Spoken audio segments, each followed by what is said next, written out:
All reports look good from here in the blockhouse at this time. All aspects of the mission go, T-minus 30 seconds and counting. Apollo 8 coming up on 20 seconds, and you're looking very good. T-minus 15, 14, 13, 12, 11, 10, 9. We have ignition sequence start. The engines are on. 4, 3, 2, 1, 0. We have commit. We have Liftoff. The clock is running. Roger, clock. No dia 21 de dezembro de 1968, os astronautas James Lovell, William Anders e Frank Borman embarcaram na primeira missão tripulada a orbitar a Lua.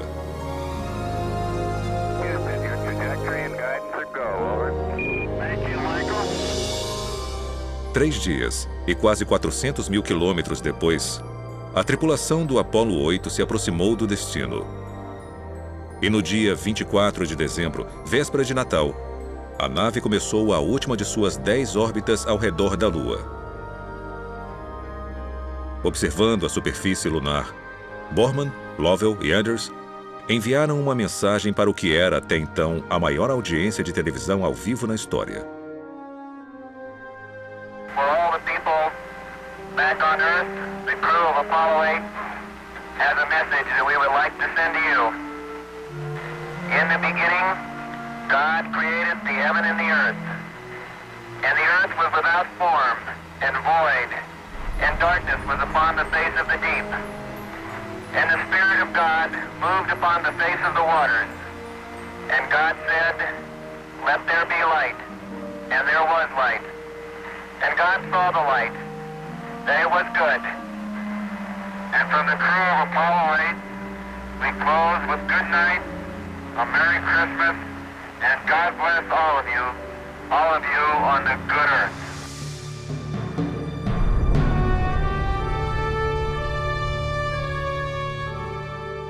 Logo após o seu retorno à Terra, perguntaram ao comandante da missão, Frank Borman, por que os astronautas escolheram ler a mensagem de Gênesis. Sua resposta demonstrou sua fé pessoal. Nós queríamos transmitir a nossa sensação de proximidade ao Criador de todas as coisas.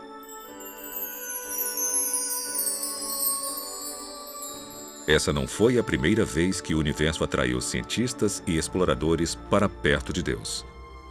Na verdade, muitos dos fundadores da astronomia moderna, incluindo Nicolau Copérnico, Galileu e Sir Isaac Newton, buscaram revelar e honrar o Criador através de algumas das descobertas mais importantes já feitas.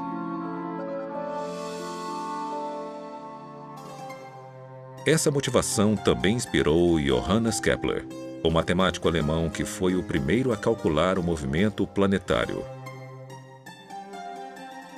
No início do século XVII, ele escreveu que a ciência é o processo de pensar os pensamentos de Deus após ele. E o meu maior desejo é perceber o Deus que encontro em todos os lugares do mundo externo.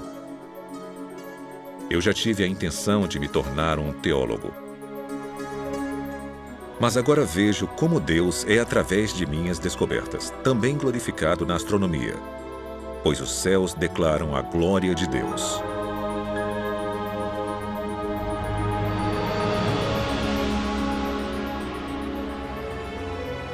Hoje, mais de 4 séculos após Kepler, o universo continua nos cativando com seu esplendor e design.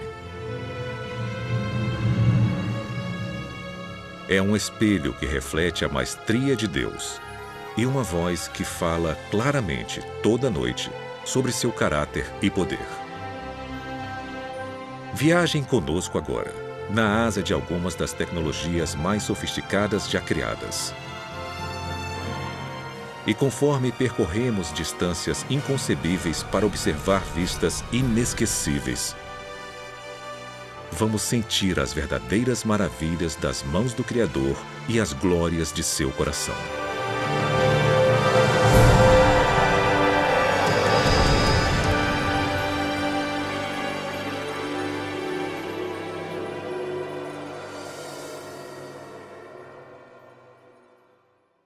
Olha, o tamanho e a grandeza do universo, eu acho que é tremendamente humilde. E pode ser que é através da beleza tremenda que nos é revelada pelas fotos do telescópio Hubble e do tamanho enorme do universo, nós comecemos a apreciar a majestade e a grandiosidade de Deus, que transcende o universo e é maior do que esse cosmos que vemos. Então eu acho que o tamanho do universo evidencia a grandiosidade e a majestade de seu Criador. Já parou para pensar sobre a imensidade de Deus? A pura magnitude de seu poder e tamanho? É um conceito difícil de entender, porque Deus é espírito, então não há nada físico sobre sua estatura. Ele não pode ser medido por metros ou milhas, tempo ou espaço. No entanto, talvez seja possível dar uma olhada no que não podemos ver ou tocar, fazendo uma jornada imaginária através de sua maior criação.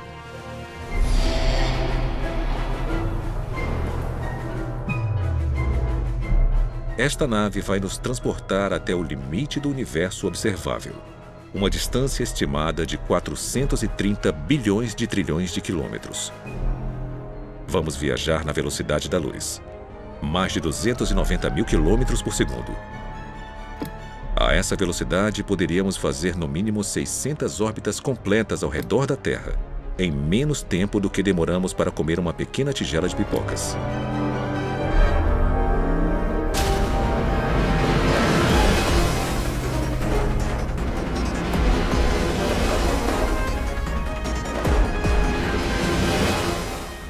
Partimos no dia 1º de janeiro. Viajando rapidamente pelo espaço, chegamos na Lua em menos de 1,3 segundos. Então, 4 minutos e meio depois, passamos correndo por Marte. Continuamos seguindo pelos planetas gigantes gasosos: Júpiter, Saturno, Urano, Netuno. E 5 horas e 20 minutos após sairmos da Terra, chegamos no planeta anão Plutão. Agora vamos ajustar o trajeto para um ângulo quase perpendicular às órbitas planetárias.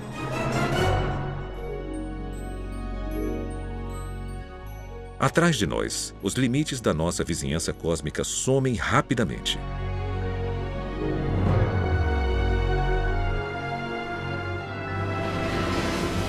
Entramos no espaço interestelar, o grande vazio entre o nosso sistema solar e a estrela mais próxima. 1 ano se passa, depois 2, 3, 4 anos. Finalmente, no dia 19 de abril do 5º ano desde a nossa partida da Terra, somos momentaneamente cegados pela luz do sistema Alpha Centauri. 3 estrelas unidas pela gravidade. Elas são as estrelas mais próximas ao nosso Sol. Nós viajamos aproximadamente 41 trilhões de quilômetros, mas estamos só começando. 10 anos-luz da Terra. 2 dúzias de estrelas vizinhas brilham à nossa frente. Uma delas, Tau 7, se parece com o nosso Sol. 100 anos-luz. Nuvens de gás e poeira no braço de Órion da Via Láctea nos cercam. 1000 anos-luz. A elegante forma espiral da nossa galáxia é claramente visível. A Terra está localizada aqui. A Via Láctea faz parte de uma comunidade de no mínimo 40 galáxias, unidas pela gravidade, para formar o que é conhecido como o Grupo Local. Pelo resto da jornada, cada ponto de luz que vemos não é mais uma estrela individual, mas uma galáxia inteira, cheia de bilhões de estrelas.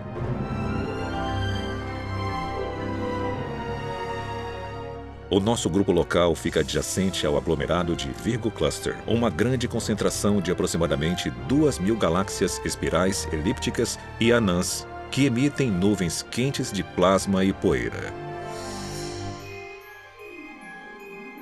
Essa criação espetacular é o coração de uma cadeia de ilhas cósmicas que foram moldadas pela força gravitacional de 40 mil galáxias diferentes. Coletivamente, elas formam um superglomerado de Virgo, uma das maiores estruturas conhecidas pela ciência.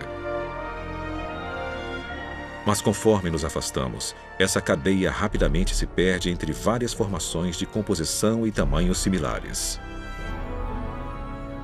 Pois Virgo é apenas uma gota em um balde cósmico que pode conter até 10 milhões de superglomerados, cada um sendo um fio fino na construção de larga escala do universo observável.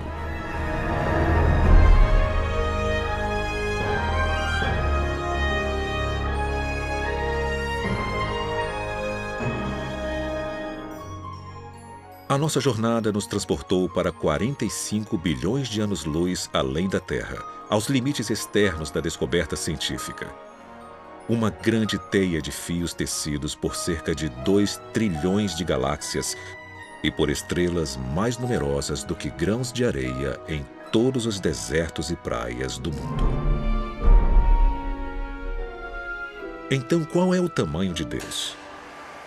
Ele é grande o suficiente para criar um universo com dimensões tão vastas que vão além da nossa compreensão. Mesmo assim, nas palavras do profeta Isaías, ele consegue medir tudo com os dedos de sua mão.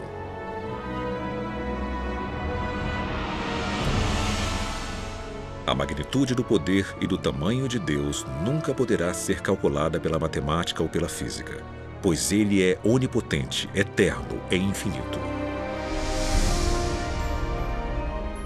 Mas se explorarmos o cosmos com a mente aberta, sem nos limitar às teorias do acaso cego e da colisão aleatória de átomos, vamos descobrir uma tapeçaria magnífica criada por um artista consumado que trouxe tudo isso à existência a partir de absolutamente nada.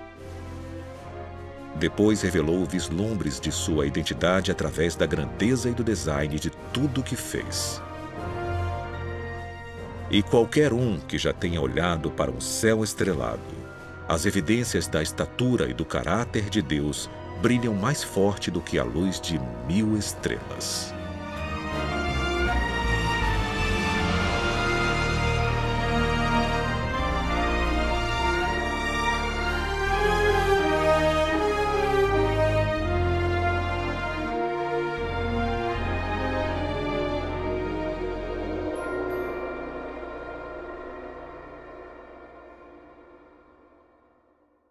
Muitos físicos já disseram antes que a descoberta de que o universo foi finito no passado e que tinha um começo é uma das descobertas mais incríveis na história da ciência. Isso mudou completamente a visão que tinha dominado a ciência por mais de 2000 anos. Isso foi escrito em Gênesis, capítulo 1, versículo 1. No princípio, foi Deus quem criou o céu e a terra. E uma das descobertas mais incríveis do século XX da cosmologia foi a confirmação sobre a antiga previsão judaica a respeito do início do universo.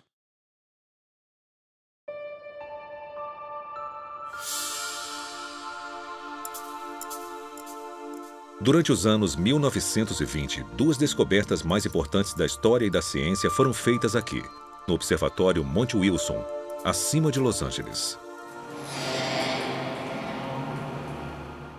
Por 8 anos, o astrônomo Edwin Hubble fotografou e estudou o cosmos com o maior telescópio do mundo. Em 1923, Hubble confirmou que formações misteriosas chamadas de nebulosas, que todos acreditavam ser nuvens enormes de gás, estrelas e poeira na Via Láctea, na verdade eram galáxias individuais localizadas muito além da nossa. 5 anos depois, ele verificou que essas galáxias estavam se afastando uma da outra a velocidades impressionantes. O nosso universo, que há muito tempo era considerado eterno, estático e relativamente pequeno, crescia cada vez mais por segundo. As implicações eram surpreendentes. Se o universo está se expandindo continuamente, então, em algum momento da história, ele deve ter sido menor e mais compacto. Se revertermos o movimento para fora das galáxias e voltarmos no tempo, elas se aproximam cada vez mais. E chegamos a um ponto no qual elas são basicamente infinitas em densidade e temperatura, e não é possível ir além disso. Então tem um começo, tem um momento no qual tudo começou. E isso é impressionante porque tem uma grande evidência teológica nisso. E isso me intrigou porque eu sou agnóstico. E se teve um começo, um momento de criação do universo, então teve um Criador. E a ideia do Criador não é compatível com o agnosticismo. E assim como eu não posso acreditar que teve um Criador, não posso acreditar que tudo aconteceu por acaso, o que implica na existência de um Criador. Então, sabe, eu estou em um impasse, completamente impossível. E continuei nele.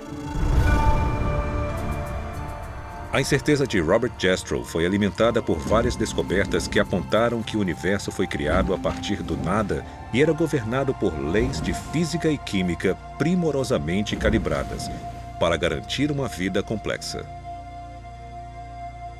A vida é tão extraordinária, principalmente a vida mais avançada, a vida inteligente.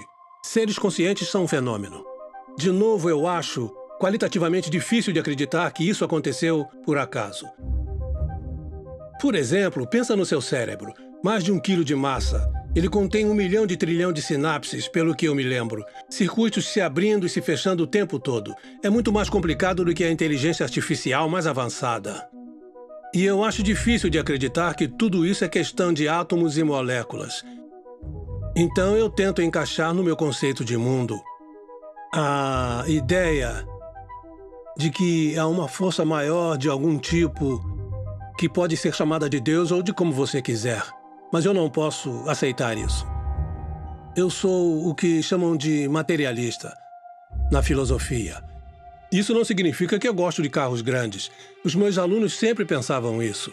Acredito que o mundo é feito inteiramente de substâncias materiais.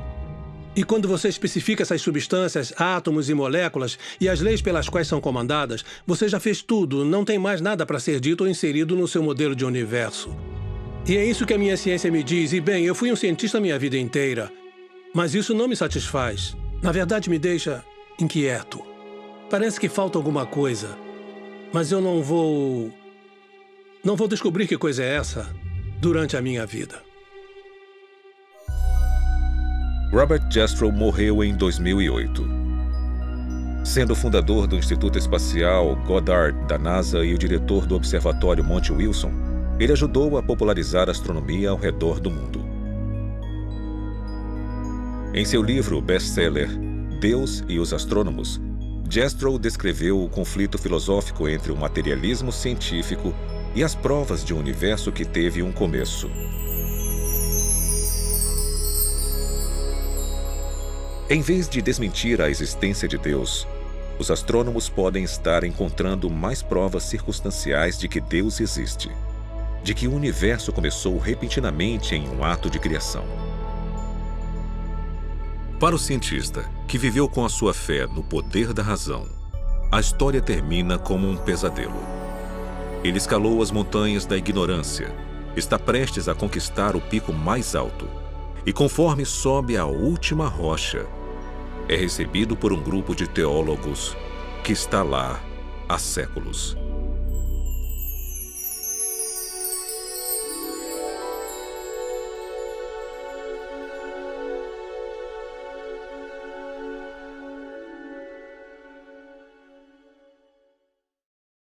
É um privilégio estar em um planeta tão habitável que nos permite viver confortavelmente e ter tudo o que precisamos para fazer ciência e aprender sobre o universo ao nosso redor. E para aprender sobre as nossas origens e para conseguir responder qualquer pergunta que possamos fazer. É claro que alguém pode falar que isso foi por acaso, essa é a filosofia dele, e ele pode recorrer a isso o quanto quiser, mas não é uma explicação satisfatória para mim.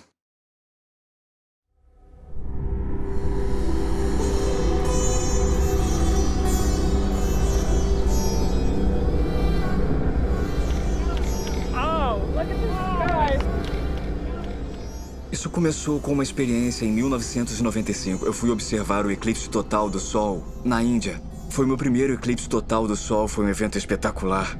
Foi uma experiência emocionante.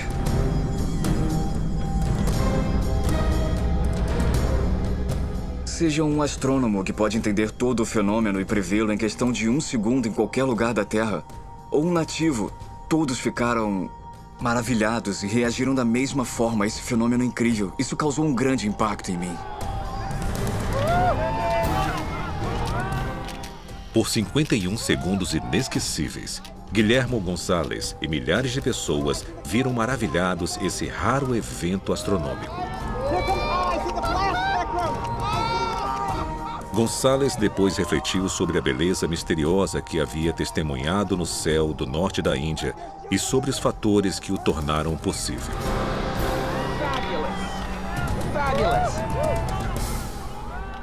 As exigências para produzir um eclipse total do Sol são um corpo luminoso, no nosso caso o Sol, um corpo eclipsante, no nosso caso a Lua, e uma plataforma de observação, no caso a superfície da Terra, e todos precisam estar em linha reta no espaço. O tamanho aparente da Lua no céu tem que ser quase exatamente igual ao tamanho aparente do Sol no céu, os dois com cerca de meio grau. O Sol é 400 vezes maior que a Lua, mas está a uma distância 400 vezes maior, então tem essa coincidência que as pessoas reparam há séculos, mas dizem, é uma coincidência e deixam pra lá. O melhor lugar em todo o sistema solar para ver eclipses solares é a superfície da Terra. Eu cheguei a calcular as circunstâncias para eclipses de todos os outros planetas e de todas as luas. Cerca de 65 as maiores luas. E é uma coincidência incrível. O único lugar que tem observadores é o lugar com os melhores eclipses. Conforme Gonçalves examinava esse alinhamento raro do Sol, da Lua e da Terra, ele reconheceu a importância desses corpos celestiais para a existência de vida complexa no nosso planeta. A força gravitacional causada pela nossa Lua, por exemplo, é forte o suficiente para regular o clima da Terra, estabelecendo sua inclinação e ajudando a circular as águas geladas e quentes dos seus oceanos. E a distância do nosso planeta para o Sol possibilita a existência de água líquida e uma atmosfera rica em oxigênio. Precisa ter a distância certa do planeta do observador até a estrela hospedeira. E precisa ter uma Lua bem grande. Então tem uma grande sobreposição entre os requisitos para produzir eclipses e os requisitos para ter um planeta capaz de suportar a vida. Responda, e se as coisas que tornam o planeta habitável também fazem com que esse planeta seja o melhor lugar para se fazer descobertas científicas? A natureza do nosso planeta, a natureza de sua atmosfera, a sua localização no sistema solar, o tipo de sistema solar onde ele está, até mesmo o tipo de estrela que nos cerca e a nossa localização na galáxia são ideais para se fazer uma grande variedade de descobertas científicas. E por acaso essas também são as condições mais importantes de um planeta habitável. Um planeta propício para seres como nós e sem o qual não poderíamos sobreviver. Eu acho que esse é o tipo de padrão que sugere para as pessoas uma conspiração e não uma coincidência. Na luz tênue de um eclipse solar, Gonçalves e Richards reconheceram uma ligação fascinante entre os fatores necessários para a vida complexa e a observação científica. Geralmente nos falam, principalmente no século XX, que o universo não pensa em nós. Ou seja, que nós existimos em um universo muito grande e que o universo não foi criado para seres como nós. Nós somos simplesmente uma vida que por acaso surgiu num pequeno planeta que cerca uma estrela minúscula e insignificante numa galáxia normal dentro de um grande universo que não foi planejado. O nosso argumento sugere uma ideia completamente diferente. Sugere que o universo foi planejado, que o universo existe por um propósito. E esse propósito não é simplesmente para que seres como nós existam, para que possamos nos ampliar além do nosso lar pequeno e paroquial, para ver o universo como um todo, para descobrir o universo e, na verdade, talvez para considerar se esse universo aponta para algo além de si mesmo. Tem um certo aspecto sobre o universo que não pode ser simplesmente explicado através de forças impessoais da natureza, de átomos que colidiram com átomos. Então, temos que buscar algo além do universo para tentar explicar isso. Porque o universo existe de forma que os lugares mais habitáveis também oferece as melhores oportunidades para descobertas científicas.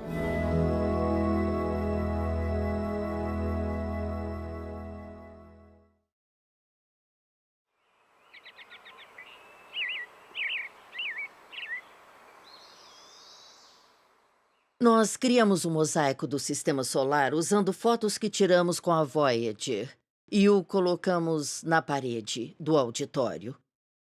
E tinha uma corda de veludo na frente dele, mas as pessoas sempre se aproximavam e queriam tocar a Terra. Elas apontavam e falavam: "Estamos aqui, você está aqui, é aqui que estamos." E tocavam. E não importava quantas placas de não toquem colocávamos, as pessoas sempre queriam se aproximar e tocar a Terra. Então, como resultado, bem, eu não sei quantas vezes aquela foto foi substituída, mas ela sempre ficava com furo e aquela foto, em especial, precisava ser trocada.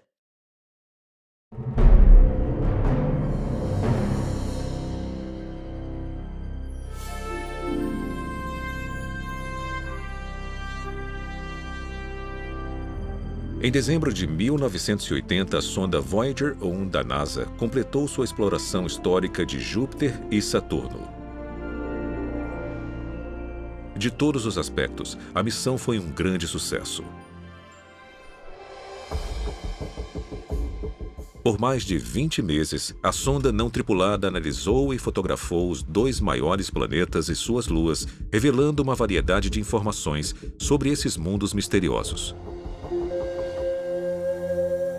10 anos depois, conforme a Voyager se preparava para deixar o Sistema Solar, o astrônomo e especialista da missão Carl Sagan pediu uma última série de fotos que incluísse o planeta Terra. Foi ideia do Carl Sagan. Ele queria dar ao público uma foto de quão pequeno e isolado é o planeta Terra. Então, por fim, criamos o que chamamos de sequência, que é uma série de comandos da câmera. E apontamos a plataforma de varredura da sonda para vários planetas e tiramos também algumas fotos das estrelas ao fundo. Em 14 de fevereiro de 1990, as câmeras de alcance curto e longo da Voyager capturaram esse mosaico do Sistema Solar. Uma das imagens era uma vista da Terra envolvida por um raio de luz.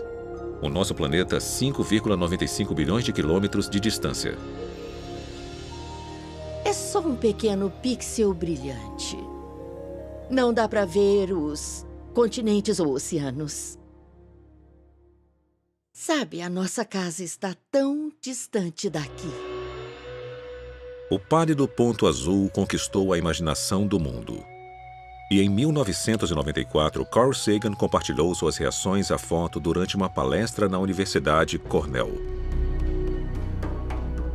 Nós vivemos em um planeta insignificante, de uma estrela monótona perdida em uma galáxia que repousa em algum canto esquecido do universo, no qual há mais galáxias do que pessoas. Mas considerem de novo aquele ponto.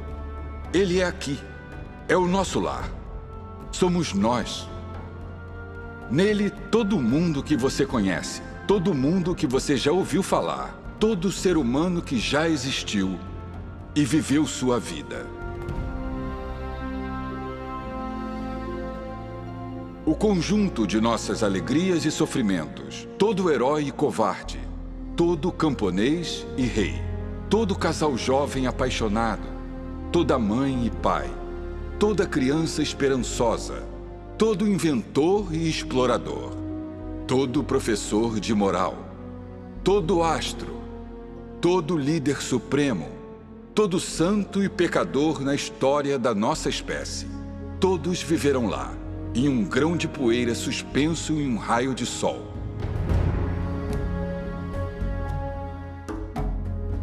A Terra é um palco muito pequeno, em uma grande arena cósmica. Nossas posturas, nossa suposta importância, a ilusão que temos de uma posição privilegiada no universo, são desafiados por esse ponto de luz pálida.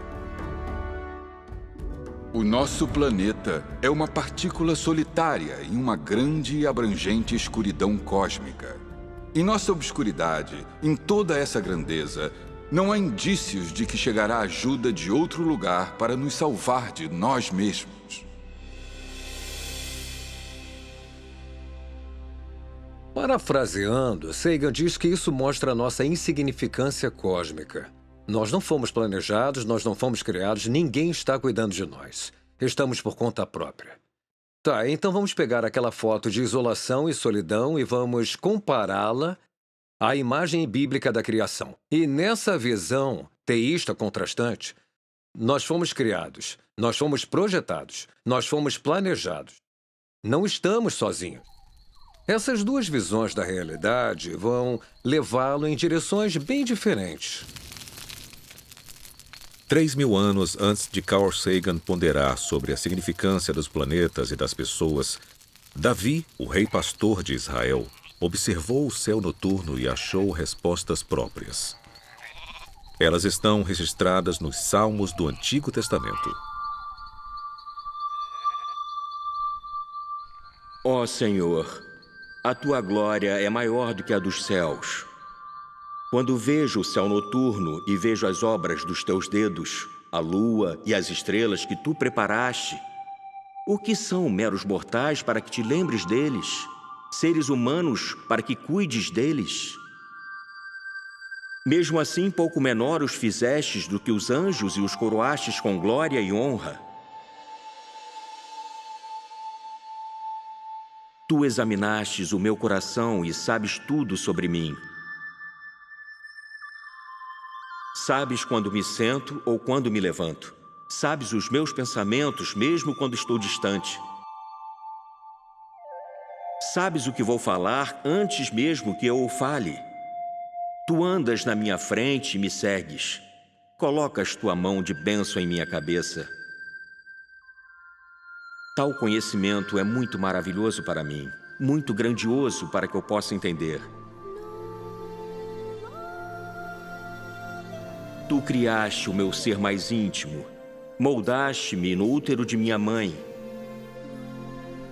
Observaste-me conforme eu me formava em total reclusão, conforme era moldado na escuridão.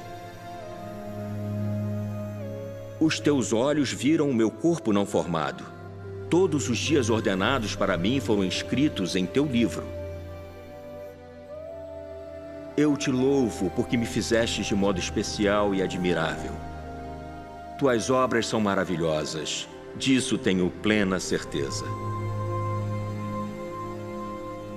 Então Davi abre o seu coração, porque no fundo ele tem a reação certa, que é: eu fui um ser criado.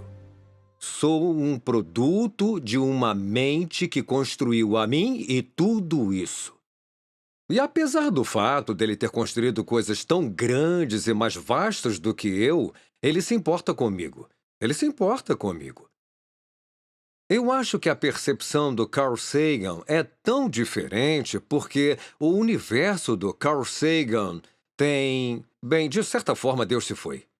E se o principal ator para Davi, o Deus de Abraão, Isaque e Jacó, saiu de cena, então quem é o responsável? Quem construiu? Quem construiu tudo? Se não foi uma mente, se não foi um intelecto, se não foi uma pessoa, um ser supremo e poderoso com o qual possamos ter uma relação, então tudo que sobra é a física. A física tem que comandar o show. E nós nos tornamos, em vez de uma criatura planejada e criada por um grande criador, nós nos tornamos um caso de sorte de uma longa teia de acidentes cósmicos. E, na verdade, isso é muito solitário.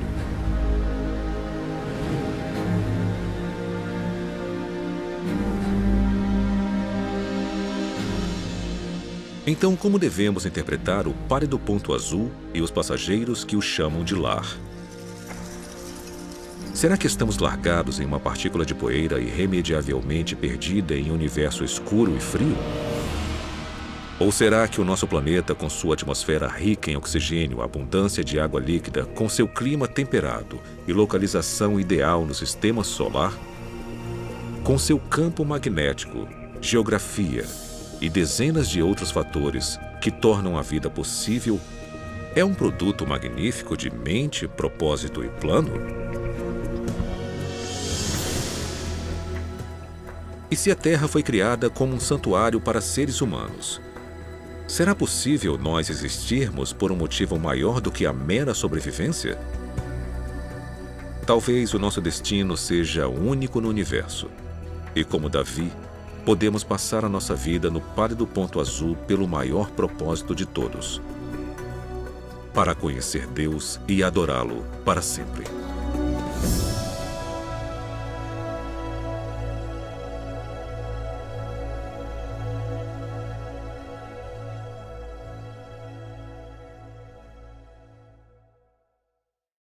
Deus, como nosso Criador, Ele tem uma infinidade de formas possíveis para se comunicar conosco. Uma delas pode ser que Ele desça aqui, nos segure pelos ombros e diga: acorde! Você está em apuros, tá? Mas Deus é muito mais sutil do que isso. E, em particular, Ele não manipula o nosso desejo ao dele. E, de certa forma, isso é muito misterioso e difícil de entender. Ele coloca as coisas na nossa frente e diz: agora você responde. Então, provavelmente, para mim, a forma mais eficaz que Deus tem para se comunicar comigo, além da Bíblia, é através do mundo que Ele criou e da beleza no mundo que Ele criou. Eu acho que Deus fez o que podia para se comunicar conosco através de sua dimensão artística.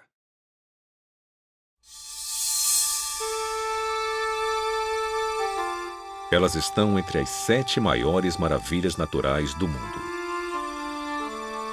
Demonstrações incríveis de arte que já foram celebradas em pinturas, nas cavernas pré-históricas, na mitologia viking e nas peças de Shakespeare.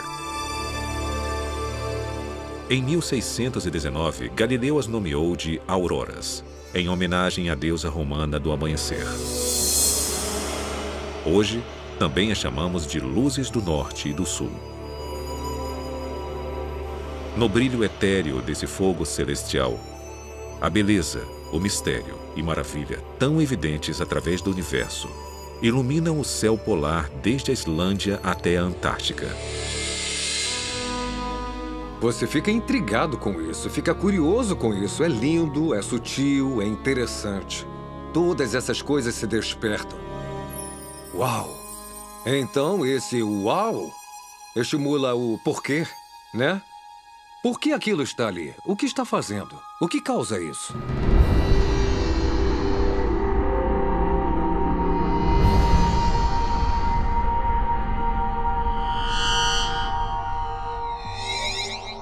Toda aurora no nosso sistema solar é originada aqui, na superfície turbulenta de uma estrela de sequência principal G2, a 149 milhões de quilômetros da Terra. Periodicamente, picos de energia gerados dentro do núcleo do Sol causam grandes tempestades, que podem lançar bilhões de toneladas de um plasma altamente carregado. Grande parte dele vai em direção à Terra em um percurso de colisão. Nós somos banhados o tempo todo pela radiação do nosso vizinho grande e quente. E nós somos feitos em parte de moléculas delicadas como o DNA, que não gostam de ser atingidas pela radiação ionizante. Sem precauções, esse vento solar pode destruir rapidamente a nossa atmosfera, ferver os oceanos e devastar todas as formas de vida. Por sorte, somos protegidos dessas catástrofes por uma provisão impressionante. Debaixo da crosta e do manto do nosso planeta, uma camada de ferro, níquel e enxofre derretidos, com uma grossura de 2.400 quilômetros, flui constantemente ao redor de um núcleo de ferro sólido. Esse movimento produz um campo magnético que irradia do núcleo da Terra através dos polos, e milhares de quilômetros pelo espaço. Quando o plasma atinge esse campo, grande parte das partículas letais são desviadas antes de chegar à superfície da Terra. mas algumas são atraídas até as linhas do campo magnético e são canalizadas diretamente para os polos norte e sul. Cerca de 99% da nossa atmosfera é formada por átomos de nitrogênio e oxigênio.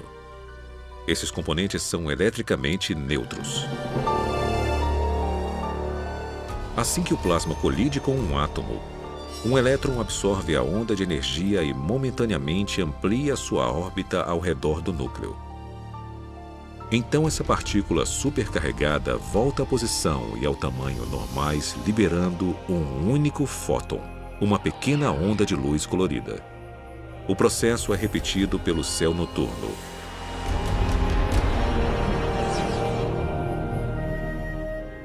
Dependendo da altitude, os átomos de oxigênio liberam fótons verdes e vermelhos, o nitrogênio, azul intenso e tons de roxo. Essa enxurrada de reações atômicas gera grandes cortinas luminosas que podem se estender 402 quilômetros para o espaço. Às vezes, elas formam anéis espetaculares acima dos polos magnéticos.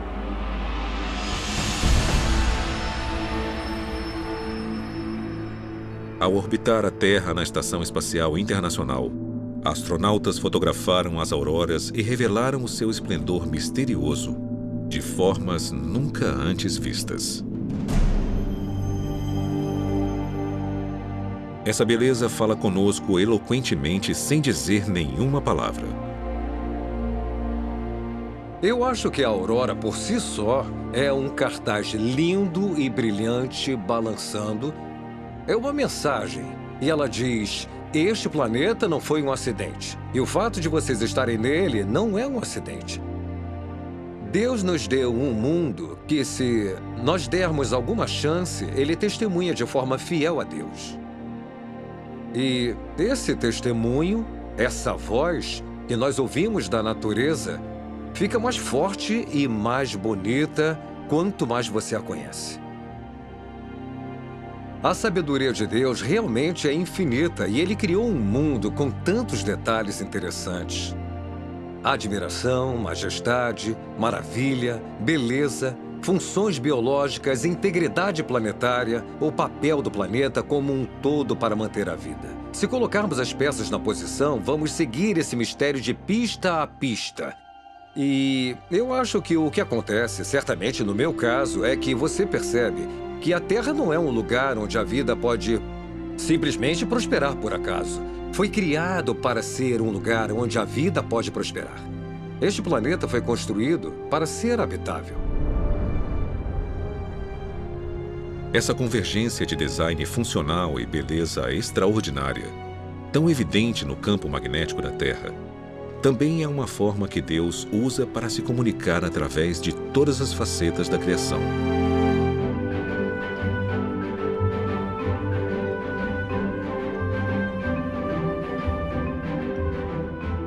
Primeiro, ele captura nossa atenção com artes de tirar o fôlego, pois o mundo natural é uma galeria cheia de obras de arte, cada uma com seu significado e revelação. Depois, se buscarmos entender com afinco os como e porquês do cosmos, ficamos frente a frente com o Criador de tudo. O artista e engenheiro eterno que criou as maravilhas físicas que enchem os nossos olhos, inspiram os nossos corações e garantem a nossa sobrevivência no terceiro planeta depois do Sol.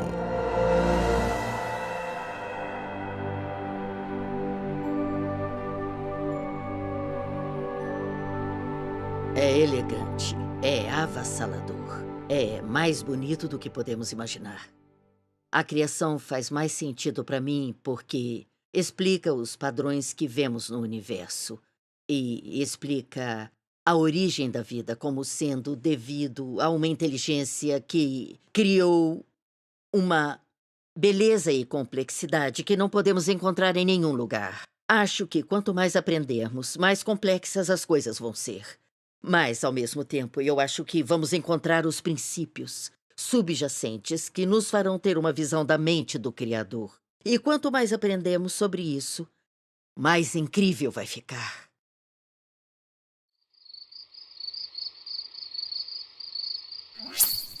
Aqui vai uma pergunta que pode literalmente deixá-lo acordado a noite toda. Quantas estrelas existem no universo? Em uma noite de céu limpo no deserto sem um telescópio, podemos ver cerca de 5.000 estrelas individuais. Todas elas estão localizadas na Via Láctea, uma galáxia espiral relativamente típica, com uma população estelar entre 100 bilhões e 400 bilhões de estrelas. E a Via Láctea é só um pontinho no universo observável, que possui uma quantidade estimada de 100 bilhões até talvez 2 trilhões de galáxias ao todo. Agora, vamos fazer as contas. Usando estimativas conservadoras, vamos multiplicar 100 bilhões de galáxias por 10 bilhões de estrelas por galáxia. O resultado é impressionante. 1 bilhão de trilhão de estrelas. E lembrem que é uma estimativa mínima.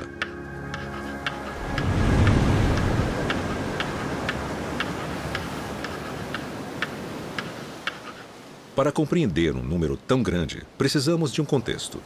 Então vamos tentar isso.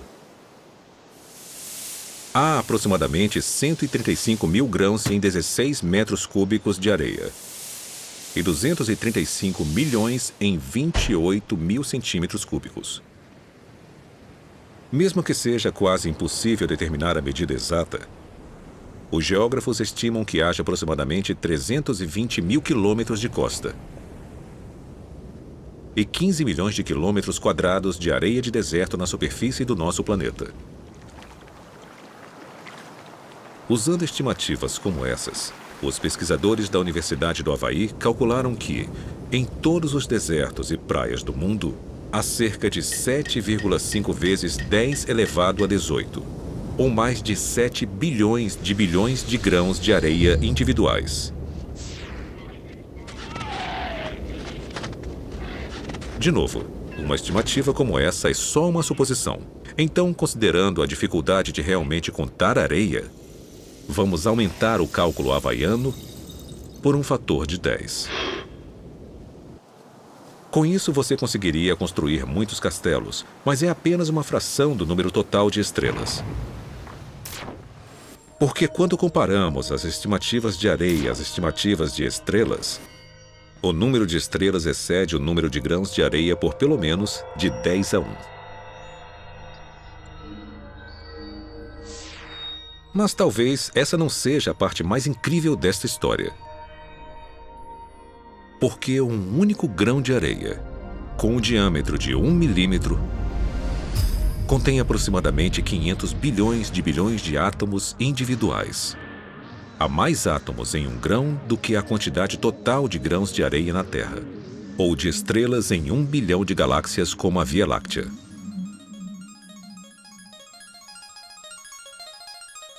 Certo. Antes de desligarmos a calculadora, uma dose final de números altos. Em uma única gota de água,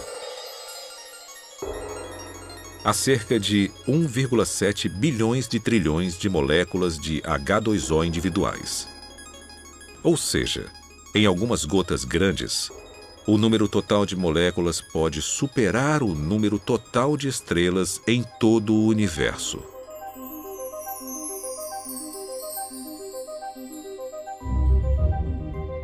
Então, o que podemos interpretar a partir destas contas sobre a estrutura básica da criação? Bem, para começar, nós vivemos em um planeta que faz parte de um cosmos inimaginavelmente grande e complexo. E esse planeta está cheio de incontáveis universos atômicos e moleculares, inimaginavelmente pequenos, e às vezes até mais complexos. E cada um desses reinos físicos, seja gigante ou microscópico, é mantido unido a cada segundo de cada hora de cada dia pelo Deus que criou tudo.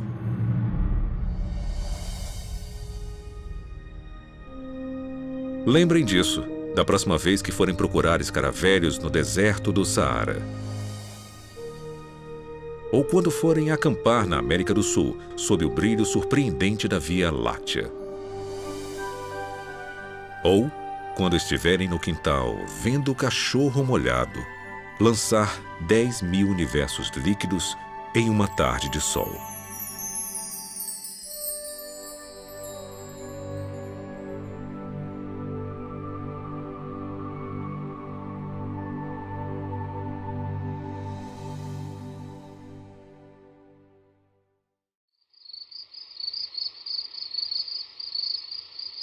Quando a minha filha de 6 anos olha para as estrelas, ela me diz: é tão óbvio que Deus existe. Como alguém pode questionar isso? Como alguém pode pensar o contrário? Tem uma sensação intuitiva que diz que Deus claramente fez isso. Nós fomos criados para poder ver Deus através da ordem criada. É um livro para ser lido. E ele aponta para além de si mesmo. Ele escolheu criar um universo com um cenário que está constantemente e continuamente em todos os momentos e lugares, dia após dia, noite após noite, testemunhando sobre sua existência. Essa é a ideia da revelação geral de Deus. É geral, é contínua. A criação de Deus, ela é ativa, ela declara a glória de Deus.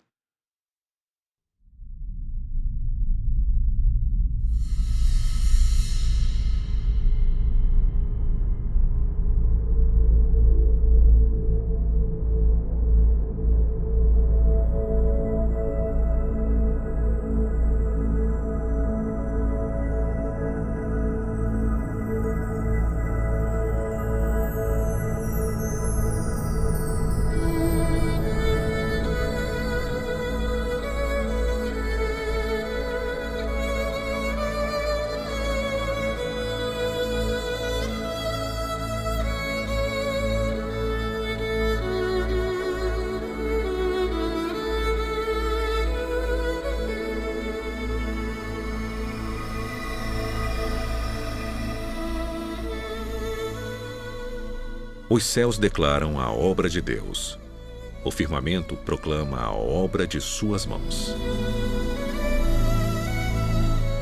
Dia após dia, eles fazem sua declaração. Noite após noite, eles revelam sabedoria. Eles não usam palavras, não escutamos nenhum som deles. Mas sua voz é ecoada para toda a terra, suas palavras até o fim do mundo. Levante os olhos e olhe para o céu. Quem criou tudo isso? Ele que traz os astros um por um. Ele determina a quantidade de estrelas e chama todas por nome. Grande é o nosso Senhor e poderosa é a sua força. Sua compreensão é infinita.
O Senhor é o grande Deus, o grande Rei acima de todos os deuses. Em suas mãos estão as profundezas da terra, e os picos das montanhas pertencem a ele. O mar é dele, pois ele o criou, e suas mãos formaram a terra seca. Todas as nações são apenas uma gota em um balde. Não são nada mais do que poeira nas balanças. Ele segura a terra como se fosse um grão de areia. E tudo isso é apenas o começo de tudo o que ele faz. Simplesmente um suspiro de seu poder.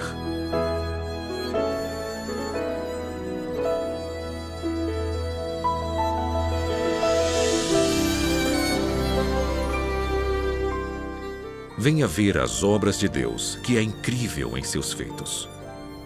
Ele espalha as luzes do norte em espaços vazios. Ele suspende a terra acima do nada. Ele marca o horizonte no rosto das águas, para haver um limite entre luz e escuridão.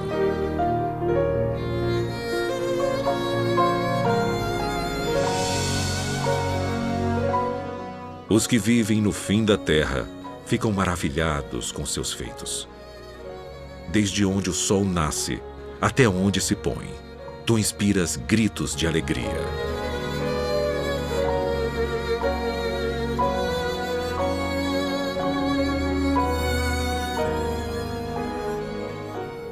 Vou acordar o amanhecer com minha música. Vou louvá-lo entre as nações. Pois o seu amor inabalável é tão alto quanto o céu. Sua fé alcança as nuvens. Seja exaltado, ó Deus, que a tua glória brilhe por toda a terra.